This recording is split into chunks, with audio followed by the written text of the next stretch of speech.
Welcome back to Real Estate 101. Today we're going to continue our discussion on home renovations and talk a little bit about hardwood flooring. And I'm pleased to be joined once again by Daniel Ott of Artisan Contracting. Daniel, welcome back to the show. Thanks, Joe. All right, Dan, so I'm going to start today's show and talk about the different variations of hardwood flooring. Why don't you explain a little bit to our viewers and listeners what kinds of hardwood flooring is on the market? Sure. First, you're going to have what I call glorified laminate flooring. So you have the same substrate, which is basically MDF, but the top layer is hardwood instead of a laminate. Then you have a solid hardwood floor, which is a single piece of wood sliced out of a single tree, much like a 2x4. But the best types of hardwood are engineered hardwoods. They're essentially a sheet of plywood sliced up, and the top layer is a finished hardwood. Now be careful with this though, because some of those top layers are thicker than others. So the thicker the hardwood layer, the more durable the floor is going to be, the more it's going to hold up over time. Right, okay, now why would you say engineered hardwood are the best? Well, wood is a natural product that has a lot of expansion and contraction in it. So in order to minimize some of the expansion and contraction in your home, in more than just your flooring, you should have a humidifier that keeps the humidity in your home at a constant throughout the year. Now with all of this expansion and contraction in a solid hardwood, it's going to be prone to crack or warp. An engineered hardwood has different layers of the plywood going in different directions, which makes it much more durable. Now the best hardwoods, as you see here, are going to have a lot of layers in them. Now this makes it able to have a much wider plank. This one's 7.5 inches as opposed to the typical 3 inches. So what is the installation process for hardwood flooring? There are 4 main types, and they include click, glue, float, and nail. And they can be used in different combinations with each other as well. So the first one with click flooring is exactly what it sounds. The hardwoods click together and you have a floor, okay? After that, you have a glue down, which again is exactly as it sounds. Sometimes you're going to want to glue the floor down, and that just makes it more secure. But other times, with such examples as a wider plank solid hardwood, you have to glue it down according to manufacturer's specs. And this is to limit the amount of cracking and warping that you have over time. Then you have a floating floor, and again, it's exactly as it sounds. It's floating. So much like this click flooring here, when it's down on a floor, it's not secured to the bottom, it's floating across it.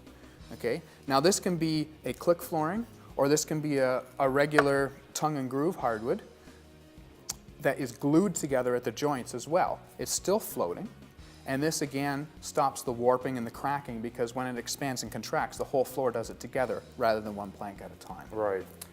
The most common installation process, however, is the nail down. And again, this can also be combined with glue down or glue the joints together, one or the other. Okay, so there are many different species of wood. Are they all made into flooring, and what is your favorite to work with? I don't know about all species of wood being made into flooring, but there certainly are a lot. In fact, a couple of weeks ago, I ran into a floor made out of a eucalyptus plant. There are different types of flooring are good for different types of houses, I would say. So a good classic is your oak, okay? I love oak, but then I live in a century home. Works well with that sort of home. Right. Okay, the bold grains give you a really bold statement. Then you have your maples, which are a much finer grain, so it gives you a much more uniform look throughout the floor. And this is much more preferred in a contemporary type setting. Absolutely. Okay?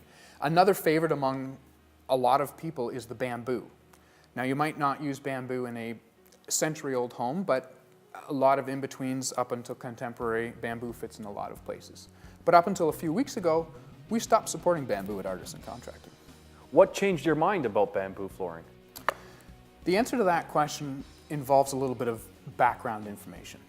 So typically speaking, all bamboo is engineered because a bamboo stock by itself is too small to make a hardwood plank.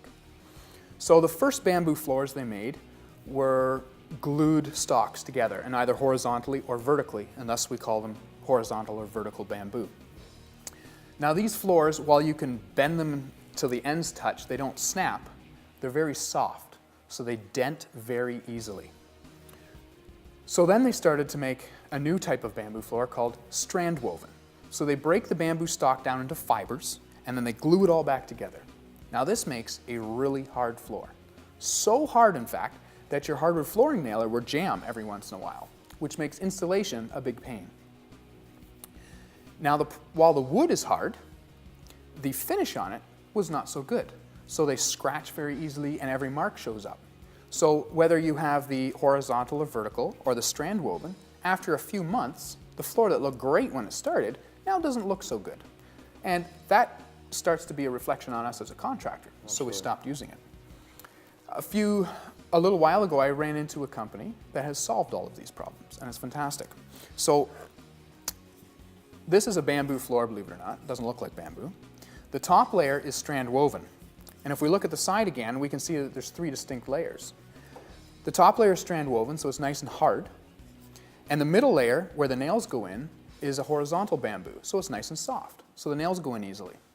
And to solve the finish problem, they're using a much higher quality finish so that the scratches don't show up. And to top all of that off, this company also makes a 7.5-inch wide engineered bamboo floor. So you were talking about some finishes. Can you give us some examples? Sure. The most typical finish on a hardwood floor these days is a urethane finish, and they're of differing qualities, just like I was talking about. So this hardwood we were talking about just a second ago, it has a urethane finish. It has a better quality than some other urethane finishes. Now, many years ago, 50, 60, and plus, they used a lot of natural oils. Now, in this eco-friendly age, we're getting back into natural oils. This hardwood, in fact, has a natural oil finish on it. So that means that every year or so, you have to re-oil the areas that have high traffic in them. And just oiling those high traffic areas will make that blend in with the whole rest of the floor all over again. It's a fantastic concept. Also, in this eco-friendly age, we also have finishes that are zero emissions for their glues and their resins, or they're formaldehyde free. So are there any limitations in the direction you can lay hardwood flooring? Yes. Typically, we want to lay hardwood in the direction, lengthwise, of the longest measurement of a room. So the easiest way to demonstrate that is in a hallway. We want to lay the hardwood lengthwise down the hallway because it makes you want to go down the hallway visually.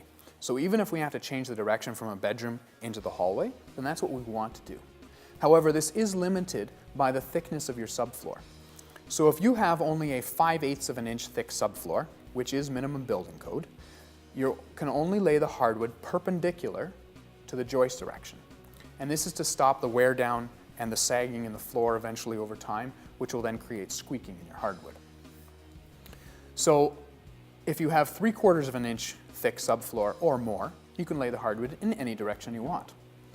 So sometimes when we come across a floor that's only 5/8 of an inch thick, and looking at the direction that we want to lay it, we're going to want to change it a few times, then we will add a layer of at least 3/8 inch thick plywood on top of the existing subfloor, so that now we have a 1-inch thick subfloor, and now we can lay it any direction we want.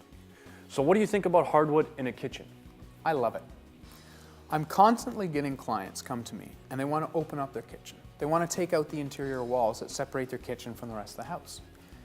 And then they stumble when we start talking about floor. They still want to put tile in the kitchen and then hardwood in the rest of the place. Well, when you open up your kitchen and there's no interior walls, the kitchen is now part of the rest of the living space.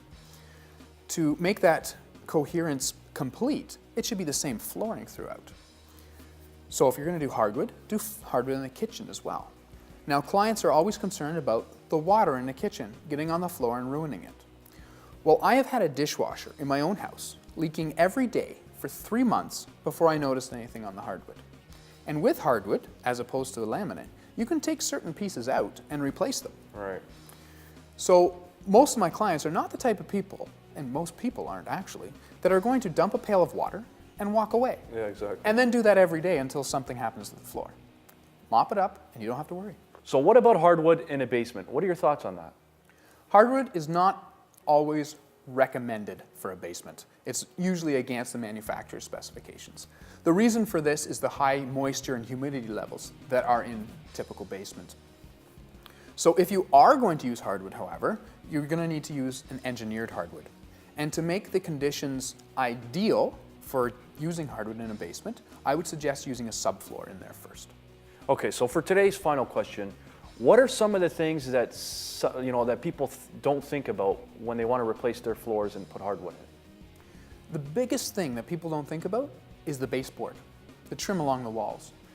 To do a proper hardwood job, you should take the old baseboard off, and by that time it's usually ruined. And after your floor is in, you need to put new baseboard on top of that floor. Well, this new baseboard also has to have the nail holes filled and be painted. And depending on how it's been put in or what height everything is at, you may have to paint your walls as well. These are additional costs that people do not usually think about when they're talking about their floor. All right, Dan, thanks for coming on today's show. You brought a lot of good information again. Thanks a lot, Joe. If anybody's looking for a fantastic hardwood flooring installation, they can get in contact with Daniel Ott of Artisan Contracting. I'm your host, Joe Terceira. Thanks for watching, and we'll see you next time.